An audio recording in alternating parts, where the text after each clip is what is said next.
आज के इस कार्यक्रम के आयोजक संयोजक राष्ट्र प्रथम तुषार साहब आई,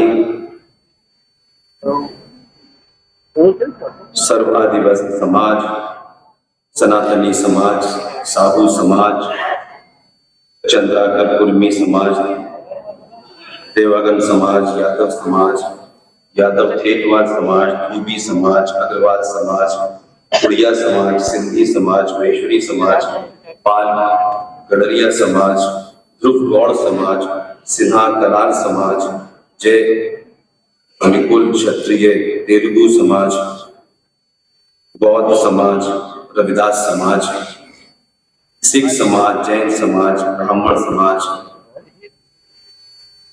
महाराष्ट्र मंडल, ठाकुर समाज, बंगाली समाज, सूर्यवंशी समाज, तेलुगु समाज, निषाद समाज, केवट समाज, सोनझारी समाज, सोनडीक समाज, सेन समाज, सोनी समाज, गाइस समाज भी है इसमें, पटेल समाज, अखिल भारतीय स्वतंत्रता संग्राम सेनानी उत्तराधिकारी संगठन।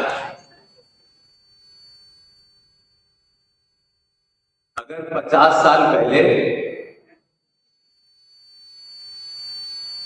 जितने समाजों का नाम दिया है और जितने समाजों को यहां सम्मानित किया गया है, इसमें से एक भी समाज को उसका नाम लेने की आवश्यकता नहीं पड़ती है।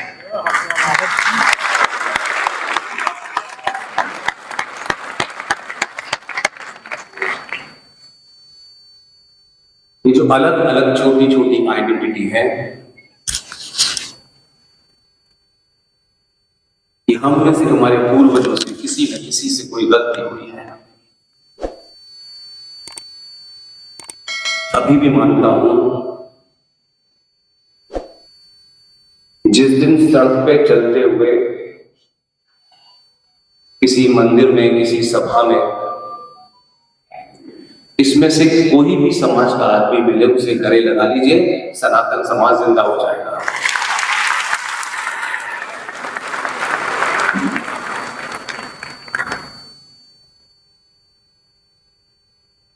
बहुत सारे संकट हैं, बहुत सारे मुद्दे हैं जो संसद में नहीं उठ सकते हैं। बहुत सारे लोग समझते हैं कि सत्ता ही हर समस्या का हल है, और सत्ताधारियों ने भी समय समय पे ये बताया कि हम ही तुम्हारे प्राणदान हैं। हम पूरे विश्व को अगर देखें तो हम अपनी समस्याओं का हल सरकार से कराते हैं, उसके लिए पार्टी बनाते हैं, फिर महीनों पार्टी को सत्ता में लाते हैं, फिर वो आ जाती है, फिर वो काम नहीं करती, फिर उससे रुष्ट हो जाते हैं, फिर किसी तीसरे को ढूंढने निकालते हैं। और उस राजनीति में भी ऐसा स्ट्रक्चर बनाया है कि कभी आप उसके जाल से नहीं निकल सकते।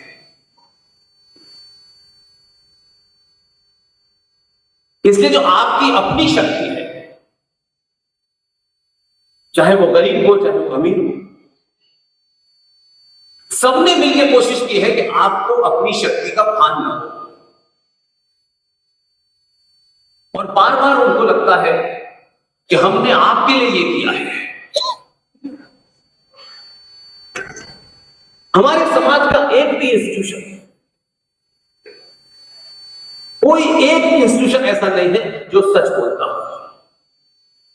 सबकी दुकानें हैं अलग अलग। या तो सच पता नहीं है, और सच पता नहीं है तो मेरा कहना है कि न बोलो तो ज्यादा अच्छा है। अब आपने मुझे बुलाया है और आप मुझसे उम्मीद करें कि मैं अर्थव्यवस्था पे बोलूंगा, तो मैं हाथ जोड़ के चला जाऊंगा। मुझे मंच से कहने में ये कोई तकलीफ नहीं है कि अर्थव्यवस्था पे मैं बोल ही नहीं सकता। जो आदमी हाई स्कूल में मैथमेटिक्स में 3 नंबर की गिरिश्मा से पास हुआ, वो अर्थव्यवस्था पे बोले। लेकिन हमको सार्वजनिक मंचों से खड़े होकर के ना कहने में तकलीफ होती है, लगता है पता नहीं बौने हो जाएंगे, छोटे हो जाएंगे। जो जिस विषय का जानकार है वो उसके अलावा सब जानता है, इसलिए पूरा समाज झूठ बोलता है, सुबह से लेकर शाम तक झूठ बोलता है। इस झूठ के कारण हमारी दुर्गति हो रही है कि ऐसा बताया जाता है कि हम इस धरती पे 84 करोड़ हैं।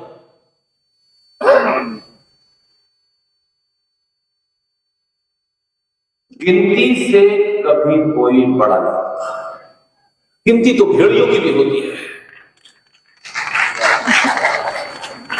इसलिए सारा political discourse, social discourse, religious discourse झूठ पे आता है। आज भी जब कल मैं एयरपोर्ट उतरा तो मुझे नहीं पता था कि मुझे किसने बुलाया है, मैं किसी का चेहरा नहीं पहचानता था।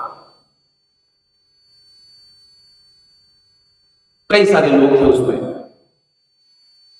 फिर मैं एक घर गया किसी के, उसमें कोई कम से कम 3 पीढ़ियां थी और 20-22 साल के बेटे बेटियों को मैंने देखा।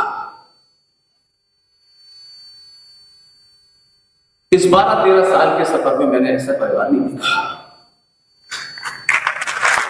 वो अगर यहां बैठा होगा मुझे लगता है उस घर में जो सबसे बुजुर्ग महिला थी, मेरे साथ मैं समझता हूं कोई 80 साल की उम्र रही होगी। जब तक मैं उस घर में रहा उनकी आंखों से लगातार आंसू निकलते। उस घर में जो बच्चे बेटियां थे उनका बिल्कुल क्लियर थॉट था, कोई कंफ्यूजन नहीं। और सब अंग्रेजी बैकग्राउंड के बच्चे थे, ऐसा नहीं था कि हिंदी पढ़ने से राज जागता है।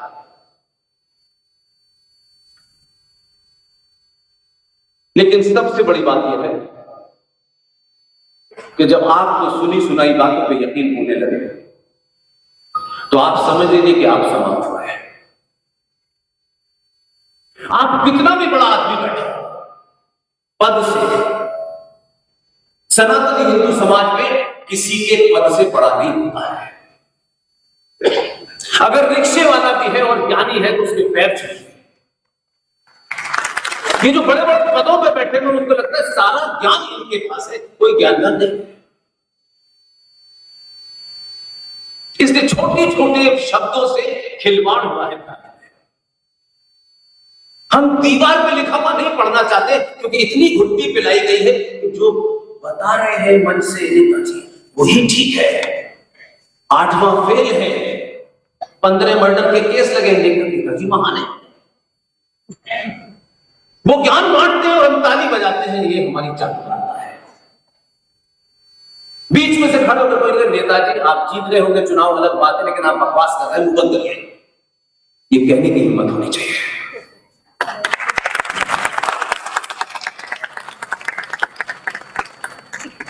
इसलिए झूठ छोटा मोटा नहीं है।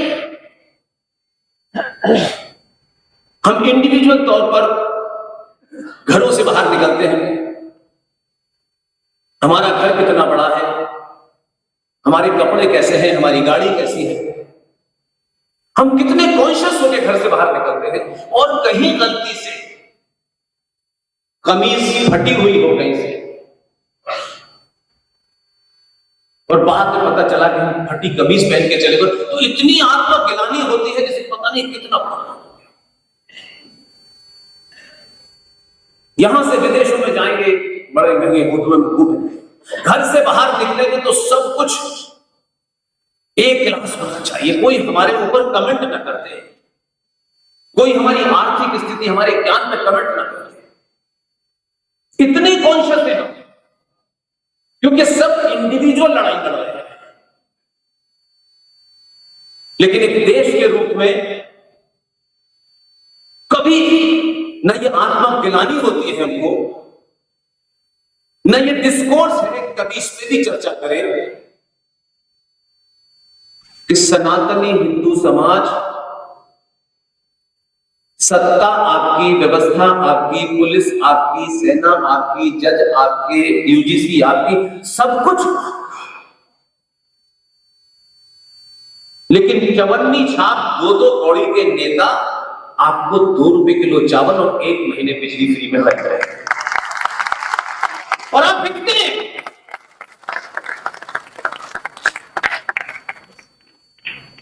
हम खुलेआम बिकते हैं। एक राष्ट्र के रूप में, एक देश के रूप में हमको शर्म नहीं आती कि दुनिया हमारे बारे में क्या सोचेगी। हम आचार्य चाणक्य के वंशज हैं, भगवान राम के वंशज हैं, हम कृष्ण के वंशज हैं, लेकिन किसी ने नहीं सोचा होगा कि उनके वंशज कोई खटाखट पैसे दे रहा है, कोई पंजाब में साड़ी बांट रहा है, मेरी बहन मेरी मां को कोई साड़ी देके वोट ले रहा है, इससे ज्यादा मर जाने के लिए मर जाओ तो ज्यादा अच्छा।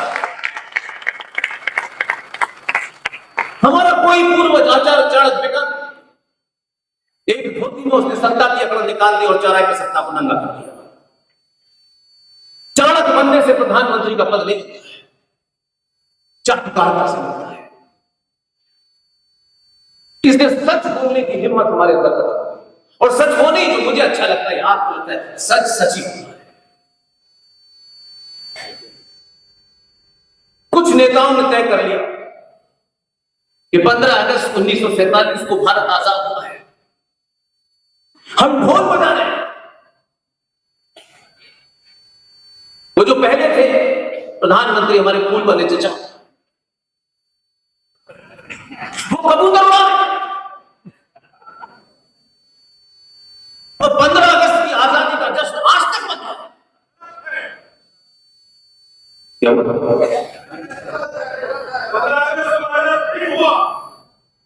चलिए आपकी सुन। सवाल ये है, कुछ चीजें होती हैं जिस पर डिबेट हो सकती है, इस पर डिबेट का आर्गुमेंट नहीं।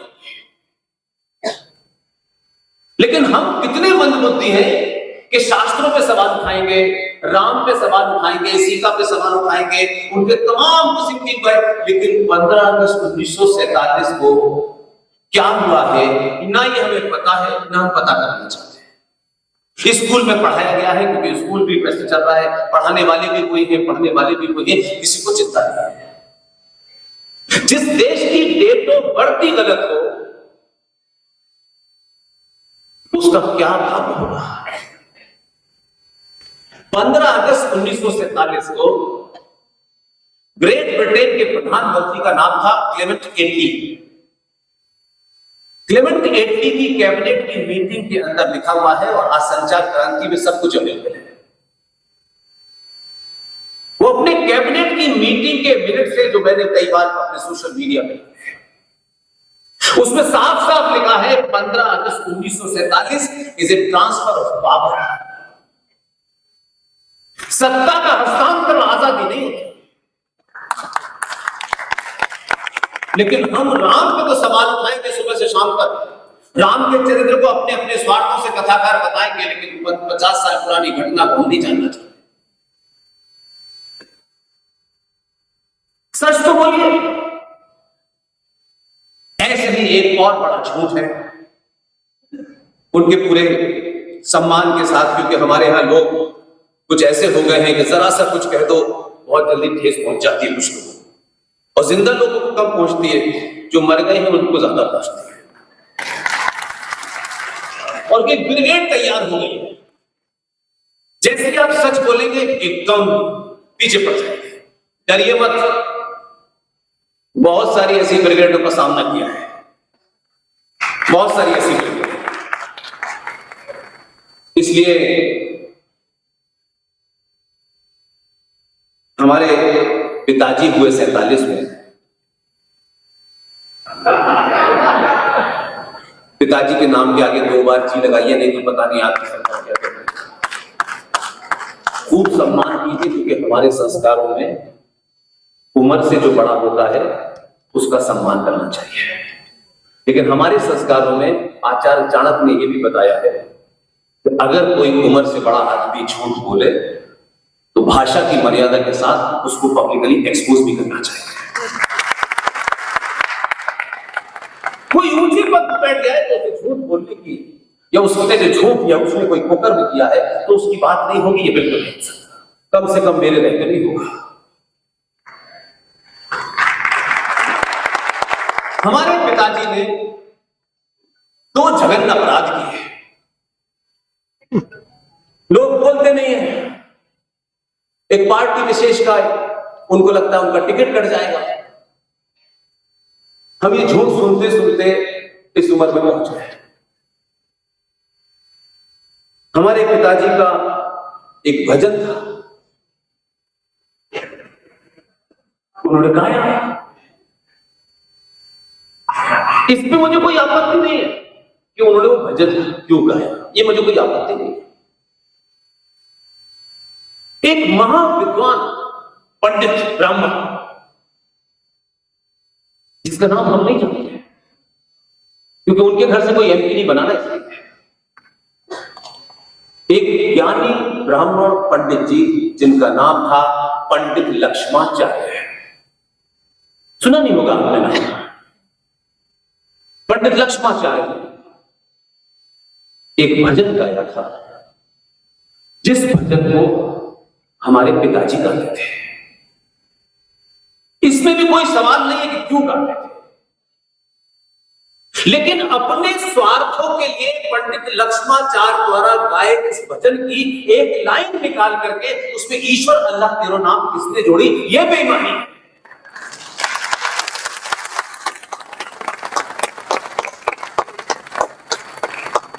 उन्हीं पिताजी जिनका बहुत सम्मान होना चाहिए, वो भी रहा है, उन्होंने भी कमाल कर कांग्रेस पार्टी के अध्यक्ष पद का चुनाव था। सब जानते हैं कि सुभाष चंद्र बोस और पट्टाभी सिद्धरमन के बीच में मुकाबला होता था। सुभाष चंद्र बोस चुनाव जीत गए, लेकिन अंकल सेम जो पिताजी के कान में कहते थे, इस चक्कर से वो परेशान, और उन्होंने अपने कद का गलत इस्तेमाल किया और कहा पट्टाभी की हार मेरी हार है। आप देखिए कि इसी समाज में एक ऐसे खुददार लोग भी थे और ऐसे एक दलाल और बेईमान लोग भी थे। जैसे ही उन्होंने कहा कि पट्टा की हार मेरी हार है, सुभाष चंद्र ने 10 सेकंड में कहा ये लीजिए इस्तीफा मेरा मैं जा रहा हूं। लेकिन बेईमानी यहीं तक नहीं है। सितंबर 1946 में कई घटना है, उसमें से 3-4 घटना को आपके सामने रख रहे। 1940 में लाहौर के अंदर 23 मार्च को मुस्लिम लीग का अधिवेशन हुआ और उस मुस्लिम लीग की अध्यक्षता मोहम्मद अली जिन्ना कर रहे थे। और लाहौर के उस कन्वेंशन में मुस्लिम लीग ने यह साफ साफ पास किया कि हमें कंप्लीट पाकिस्तान चाहिए। ये 1940 की घटना है। और जब 1940 की घटना ये हो गई तो जिन्ना का एक बयान आया, और ये सब आर्काइव में है, ये रामलाल श्यामलाल टाइप के लोगों की लिखी किताबों में और इस अवेलेबल इन आर्काइव। जिन्ना ने कहा कि हमारे पास असली मुसलमान है और कांग्रेस के पास नकली मुसलमान है। तो कांग्रेस को तो साबित करना था कि हमारे पास ज्यादा बड़े अच्छे मुसलमान हैं। तो कांग्रेस पार्टी ने झारखंड की राजधानी रांची से 100 किलोमीटर दूर एक जगह है रामगढ़, वहां कांग्रेस का अधिवेशन हुआ और आनंद फानन में 1888 में मक्का में पैदा होने वाले एक साहब जो भारत आए और भारत आने के बाद उन्होंने राजनीति शुरू की।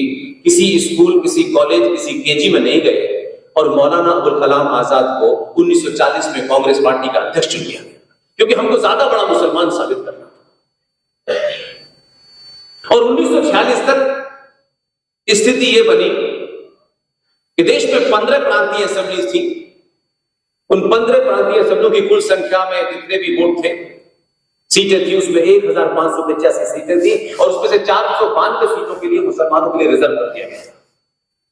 चुनाव कांग्रेस और मुस्लिम लीग के बीच में था। मुस्लिम लीग ने कहा हमें पाकिस्तान चाहिए और कांग्रेस पार्टी ने कहा हमें भारत। चुनाव हुआ, मुस्लिम लीग को 492 में से 425 सीट मिली और मेजॉरिटी सीट कांग्रेस को मिली। तो मुस्लिम लीग को यह समझ में आ गया कि वोट के माध्यम से पाकिस्तान नहीं मिलेगा। मार्च में भारत के अंदर, मार्च 1946 में भारत के अंदर कैबिनेट मिशन प्लान आया और कैबिनेट मिशन प्लान ने कांग्रेस और गांधी जी से दिल्ली में मुलाकात की और गांधी जी को साफ साफ दो टूक शब्दों में कहा कि हम सत्ता का हस्तांतरण शीघ्र करने वाले हैं, लेकिन हम कांग्रेस को करेंगे और कांग्रेस में हमारी पहली पसंद नेहरू है। आनंद फानंद में यह हुआ कि क्या करेंगे अब तो मौलाना आजाद। तो चुनाव की घोषणा की गई और घोषणा करने के बाद में यह हुआ कि कांग्रेस पार्टी अपना नया अध्यक्ष लेगी। सबको मालूम था जो अध्यक्ष होगा वो ट्रांसफर ऑफ पावर के बाद में प्रधानमंत्री बने। तो आज आप जिस कांग्रेस को देखते हैं उसने पिछले ऑलमोस्ट 100 साल होने जा रहे हैं, उसने बड़ी तरक्की की है। ब्रिटिश सरकार के खुफिया विभाग द्वारा स्थापित की गई कांग्रेस 1885 में एओ ह्यूज द्वारा की कांग्रेस ने बड़ी तरक्की की है। हमें ये टैलेंट बहुत लेट पता चला, ये हमारा दुर्भाग्य है। 100 साल आते आते वो कांग्रेस जो अंग्रेजों ने बनाई, जिसके शुरू के 5 अध्यक्ष अंग्रेज रहे, ये दुनिया में पहला ऐसा अजूबा है कि जिन्होंने आपको गुलाम बनाया उन्होंने एक पार्टी बनाई कि अब आप हमसे आजादी ले लिए इस पार्टी के द्वारा। और वो पार्टी जो 1885 में बनी, उसका आखिरी वारिस आलू से सोना बना रहा है।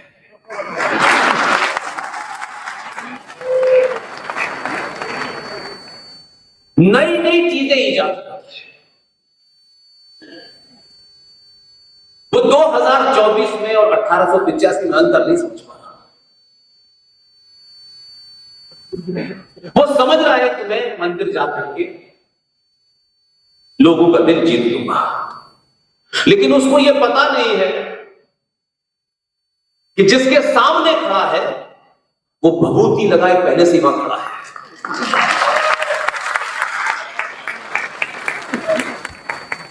तो उससे टक्कर नहीं ले सकते मंदिर के मामले में। ये बात है, अलग बात है कि तुम्हें पागल होने का दौरा पड़ रहा है और तुम कुर्ते के ऊपर जनेऊ पहन रहे हो। जो तुम्हारा फील्ड नहीं है उसी का फील्ड है गुजराती का, वो तुमको पटक पटक के मारेगा जिंदा। उसका एरिया है, तुम उसकी फील्ड में खेलोगे तो पता नहीं चलेगा क्या क्या करोगे। सुबह से शाम तक अजीब अजीब बातें करना। उस कांग्रेस पार्टी को मैं धन्यवाद देता हूं। उस दौर के विद्वान लोग थे, ऐसा नहीं था कि आज ही राष्ट्रभक्त पैदा हो गए, ऐसा नहीं।